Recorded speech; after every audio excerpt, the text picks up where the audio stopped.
안녕하세요. 한의사 강영혁입니다. 당신은 사랑받기 위해 태어난 사람, 이런 노랫말 들어보셨을 겁니다. 인간의 기본적인 욕구 중에 하나가 바로 누군가로부터 사랑받고자 하는 것이 아닐까 싶습니다. 이 말을 되짚어보면 인간은 살면서 그 누군가로부터 사랑받지 못하면 어쩌나라는 필연적인 불안감 속에서 살아간다고 볼 수도 있겠죠.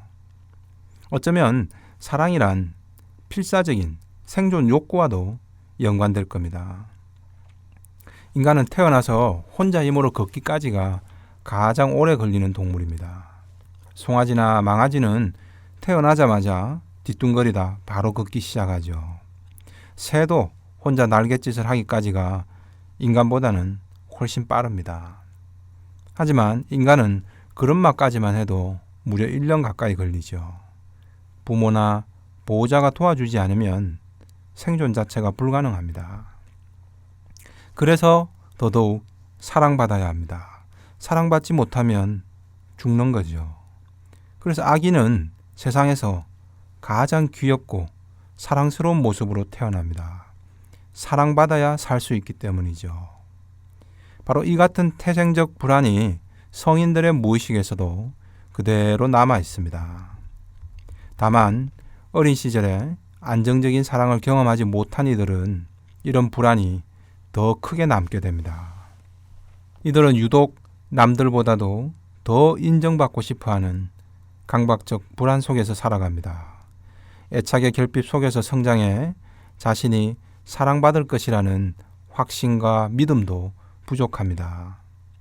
그래서 더더욱 그 누군가로부터 인정받기를 한평생 갈구하면서 살아갑니다.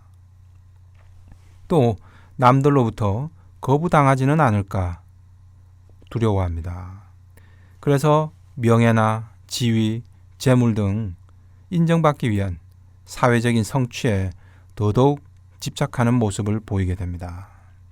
사회적 위치라도 높아지면 사람들이 날 사랑하겠지만 이런 사회적 위치가 낮아지면 즉각 사람들이 나를 버리고 떠나갈 것이라는 무의식적 불안 속에 사는 겁니다. 이런 불안감이 원인 모를 신체적 질병이나 여러 가지 삶의 문제들을 만들어내게 됩니다.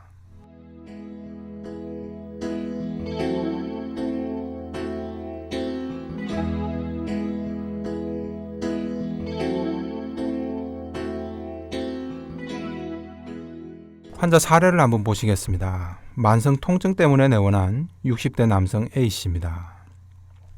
온몸의 여기저기가 자꾸 돌아다니면서 아픕니다. 어느 날 등산을 한 뒤로 허리가 아프면서 시작이 됐습니다. 병원 검사에선 특별한 이상은 없었습니다. 그런데도 허리가 조금 덜해지면 어깨가 아프고 어깨가 덜해지면 다시 다리가 아픈 시기입니다. 치료도 소용이 없자 무슨 큰 병이 있는 것 같다며 연신 걱정을 합니다. 이 같은 증상은 공교롭게도 A씨가 30여 년의 직장 생활을 퇴직한 뒤에 집에서 쉬면서 본격적으로 나타났습니다. 평소 직장을 다닐 때는 강골이었다고 합니다. 밤늦게까지 술을 먹고도 아내가 깨우지 않아도 새벽같이 일어나 남들보다 항상 일찍 출근했답니다. 덕분에 큰 기업에서 사장 자리까지 올랐습니다. 늘 건강했었고요. 그런데 퇴직을 하면서 어떻게 이렇게 급속도로 아픈 곳이 많아진 걸까요? 사실 문제는 A씨의 통증만이 아니었습니다. A씨의 아내는 화병과 우울증이 생겼습니다. 아내도 처음엔 정성을 다해서 남편을 보살폈겠죠. 근데 남편의 통증 호소가 점점 도를 지나치는 겁니다. 몸이 아프다는 이유로 그나마 하던 등산도 가지를 않고 하루 종일 집에만 있습니다. 문제는 아내가 볼 일이 있어도 잠시도 밖으로 나가지를 못하게 한다는 겁니다. 얼마 전까지 대기업의 수천 명 직원들을 호령하던 사장님이 완전히 어린애가 돼버린 거죠. 아내도 처음엔 얼마나 아프면 저럴까 싶어 웬만하면 참고 다 맞춰졌습니다. 근데 지금 도저히 감당이 안 된다고 합니다. 온 가족이 A씨의 심각한 퇴직증후군 후유증을 함께 겪고 있는 상황입니다. 퇴직한 남편 때문에 아내는 180도 달라진 삶을 살고 있습니다. 새벽같이 나갔다가 밤늦게나 들어오던 남편이 하루 종일 집안에 머물면서 물 가져와라, 밥이 질다, 왜 반찬이 이러냐, 집에 저 물건이 왜 저 위치에 있냐, 끝없이 잔소리를 쏟아냅니다. 무엇보다 자신이 이렇게 몸이 아픈 환자인데 왜 나를 내버려 두고 혼자 자꾸 밖으로 나가려 하냐며 아내를 집 밖으로 나가지도 못하게 합니다. 아내가 친구 모임이라도 나가려고 하면 며칠 전부터 부부가 옥신각신해야 됩니다. A씨의 아내는 감옥살이를 하는 기분이라며 울먹입니다. 하지만 A씨는 오히려 이런 아내의 태도에 대해 섭섭해합니다. 그럴 때마다 통증은 더 심해지고 진통제를 먹어도 진정이 안 됩니다. 도대체 왜 이런 걸까요? 바로 사랑받고 싶은 욕구, 다시 말해 사랑받지 못하면 어쩌나라는 불안감 때문입니다. 그렇다면 A씨는 왜 갑자기 지금에 와서 아내나 가족들의 사랑을 갈구하게 된 걸까요? 지금까지 수십 년 직장 생활 동안에는 그러지 않다가 말이죠. 상담 과정에서 A씨는 내가 더 이상 월급 한 푼 가져다 주지 못하니 아내나 가족들이 나를 좋아하지 않을 것이다 라며 애써 숨겨왔던 진심을 말합니다. 직장이 없어진 자신은 더 이상 존재 가치가 없어질 것이라고 판단해버린 겁니다. 그래서 급격히 불안해진 겁니다. 그래서 평범한 허리 근육통이 몹쓸 병처럼 여겨졌던 겁니다. 가족의 사랑을 계속 받을 수 있을지 불안해서 확인해보고 싶은 무의식입니다. 또 자신이 아파야 더 많은 가족의 관심과 사랑을 받을 수 있다고 착각하는 겁니다. 사장이라는 높은 자리에서 처음으로 아무 직업도 없는 상태로 추락했으니 자신을 사랑해주지 않을지 모른다는 불안입니다. 그래서 어린아이처럼 떼를 쓰며 사랑받기 위한 필사적인 몸부림을 친 겁니다. 원인도 없고 낫질 않는 만성 통증의 진짜 원인은 여기 있었던 겁니다. 자신이 높은 자리에 있는 동안에는 그 지위 때문에 존중받고 사랑받았지만 지위가 사라진 지금은 자신이 아무것도 아닌 존재, 즉 사랑받을 수 없는 존재라는 극단적인 생각이 자리 잡고 있는 겁니다. A씨는 어려서 아버지가 일찍 돌아가셨다고 합니다. 어려운 환경 속에서 충분한 사랑을 받아보질 못했던 겁니다. 대신 자수성가를 위해 일 중독자로 살아온 겁니다. 그 성취가 있는 동안에는 내가 사랑받지 못하면 어쩌나 라는 불안감을 잠시라도 내려놓을 수 있었던 겁니다. 근데 이제는 월급 한 푼 없는 자기 존재가 한없이 초라해 보이는 겁니다. 이 초라한 존재에게 누가 사랑을 주겠냐는 혼자만의 지레짐작이 어릴 적 큰 불안을 다시 소환해버린 겁니다. 통증은 빙산의 일각이었고 그 이면에는 성장기의 불안 상처가 존재했던 겁니다.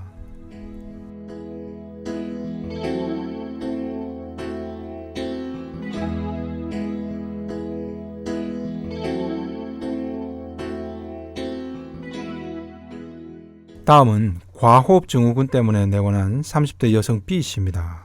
갑자기 사무실에서 일을 하다 보면 심장이 막 두근거리고 메스껍다가 호흡곤란이 찾아와서 죽을 것 같습니다. 폐나 기관지에는 아무 문제가 없습니다. 집에서는 이런 증상이 거의 없는데 직장에서나 출근길 지하철 안에서 자꾸 나타납니다. 직장에서 평소와 달리 집중도 잘 안 되고 기억력도 자꾸 떨어져서 안 하던 실수를 자꾸 반복합니다. 그래서 휴가와 병가를 내봤지만 쉴 때는 잠시 괜찮다가 출근하면 다시 증상이 심해집니다. 지금까지 누구보다 열심히 직장에 헌신했고 주변의 평가도 좋아 승진도 빨랐습니다. 근데 병이 낫질 않으니 답답한 마음에 직장을 그만둘까 고민 중입니다. 과호흡 증후군은 응급실이나 내과에서 아무리 검사를 해도 원인을 못 찾는 경우가 많습니다. 실제 장기 이상이 아니라 장기와 연결된 자율신경의 순간적인 이상 반응이기 때문입니다. 보통은 불안에 의해서 자극되면서 나타날 때가 많습니다. 완벽주의적인 태도라든지 타인의 비난에 민감한 성격에서 잘 유발됩니다.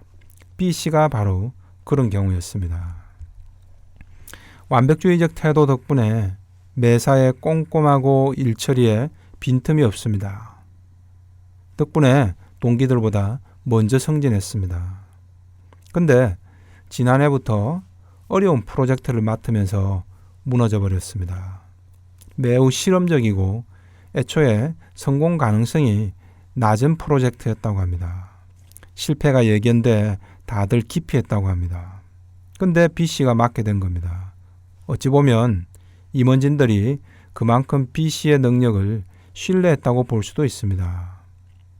1년여 열심히 해봤지만 예상 결과는 여전히 비관적이라고 합니다.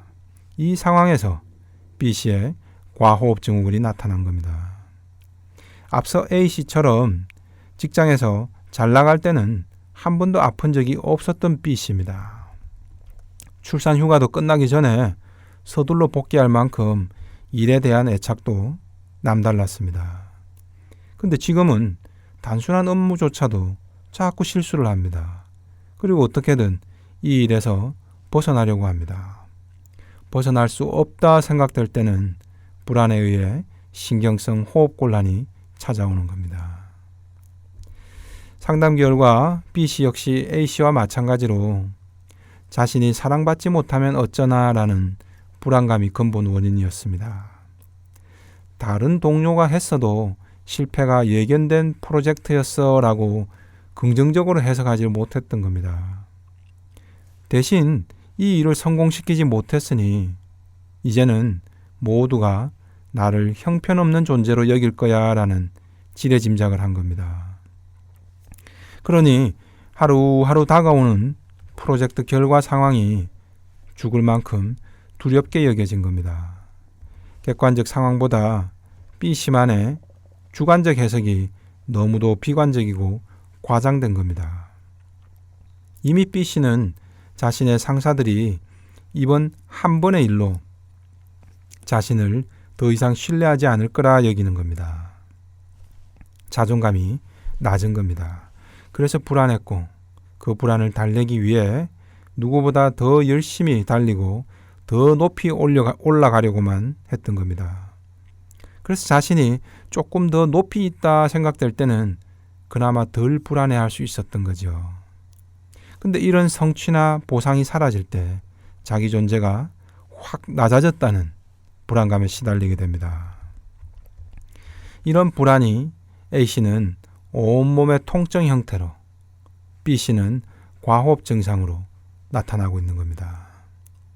두 사람 모두 난 사랑받지 못할 거야 라는 마음의 상처 때문에 객관적 상황과 달리 자신만의 비관적인 추측들을 쏟아냈던 겁니다. 60대 중반까지 대기업의 고위 임원으로 열심히 일만 해온 A씨를 이제 와서 월급을 못 받는다고 누가 무시할까요?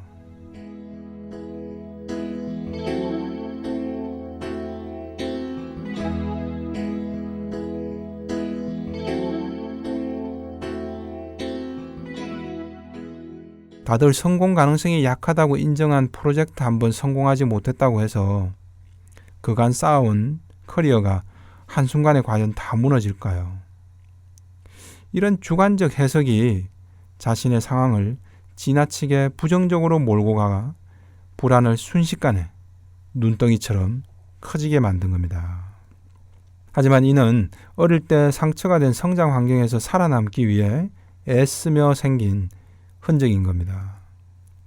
당신이 더욱더 완벽한 존재가 되지 않으면 사랑받지 못할 거야 라는 어릴 때 체험한 위기감이 만든 착시 현상일 뿐입니다. 이 같은 착시에 의한 불안이 만드는 고통은 30대에 나타날 수도 있고 60대에 나타날 수도 있습니다. 하지만 이것이 꼭 불행만은 아닙니다. 내 삶에 대한 새로운 시각을 얻을 전화위복으로 만들 수도 있습니다. 무엇을 위해 그렇게 앞만 보고 내달려야 했는지부터 무조건 과속부터 하기 전에 그 이유부터 자신에게 물어봐야 하는 시점이 된 겁니다.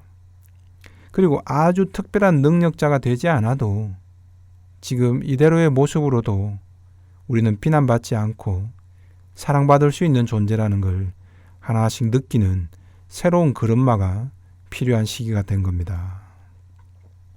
지금까지 한의사 강영혁이었습니다.